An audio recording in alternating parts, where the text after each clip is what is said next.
Gaskiya yanayin kasuwa da al'umma sai dai haƙuri yanzu yanayin tsadar rayuwa yanda aka fuskanci tsadar rayuwa ta ɓangaren ba ma kamar ɓangaren kasuwancin ɓangaren indomi.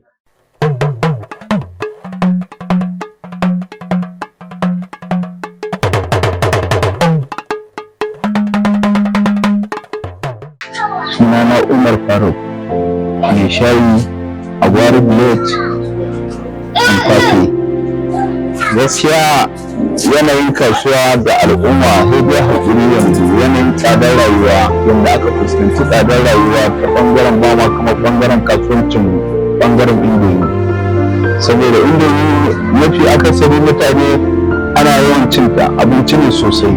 Amma yanzu a da muna yin ta bai fi 500 ba da ɗaya haka, amma yanzu tana haura 1000.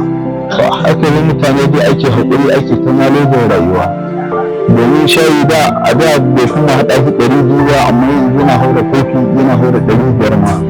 To mutane ka ga yawanci mutane zai dai haƙuri ya zai abin da zai fi ƙarfin talaka. To ya za a yi sai dai haƙuri.